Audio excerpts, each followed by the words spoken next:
રાજકોટ શહેરમાં પોલીસની બેવડી નીતિ જોવા મળી। નંબર પ્લેટ કાળા કાચ મુદ્દે સામાન્ય જનતાની સામે દંડાત્મક કાર્યવાહી કરવામાં આવી રહી છે, તો ભાજપ આગેવાનો નંબર પ્લેટ વગર ફરે તો કોઈ જ કાર્યવાહી નહીં। નંબર પ્લેટ નહીં તો પેટ્રોલ નહીંના કમિશનરના જાહેરનામાનો છડેચોક ભંગ કરવામાં આવ્યો। બીજી તરફ ભાજપના જ નેતા નંબર પ્લેટની ગાડીમાં ફરી રહ્યા છે। જિલ્લા ભાજપ અગ્રણી નાગદાન ચાવડા નંબર પ્લેટ વગરની કાર સાથે દેખાયા, તો ધારાસભ્ય દર્શિતા શાહ પણ નંબર વગરની ગાડીમાં જોવા મળ્યા હતા। નાગદાન ચાવડાએ પ્રશ્ન પૂછતા તેમણે હાસ્યાસ્પદ જવાબ પણ આપ્યો।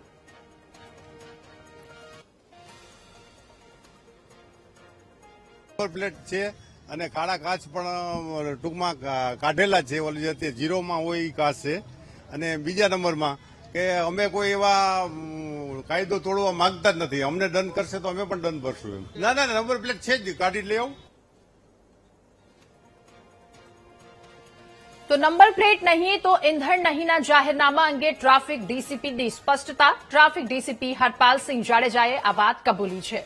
શહેરમાં વર્ષોથી નંબર પ્લેટ વગરના વાહનોનો ટ્રેન્ડ ચાલી રહ્યો છે અને પોલીસની કડક ડ્રાઈવ ફરે છે, છતાં નંબર પ્લેટ વગરના વાહનો ફરી રહ્યા છે। તાજેતરમાં જ પોલીસ કમિશનરે જાહેરનામું બહાર પાડ્યું છે। જાહેરનામાનો ભંગ કરનાર વાહનો વિરુદ્ધ કાર્યવાહી કરવામાં આવશે, હરપાલસિંહ જાડેજાએ કહ્યું। એ પણ કહ્યું કે હાલ જાહેરનામાનો ભંગ બદલ દંડાત્મક કાર્યવાહી પણ ચાલુ છે।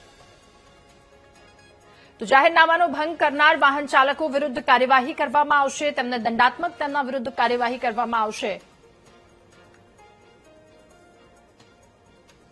રાજકોટમાં નંબર પ્લેટ વગરના વાહનો બેફામ રખડી રહ્યા છે અને પોલીસની સતત ડ્રાઈવ કરવા છતાંય આપ નોંધશો તો આપણે દરરોજ રોડ પર આજે પણ હજારોની સંખ્યામાં વાહનો જોવા મળશે।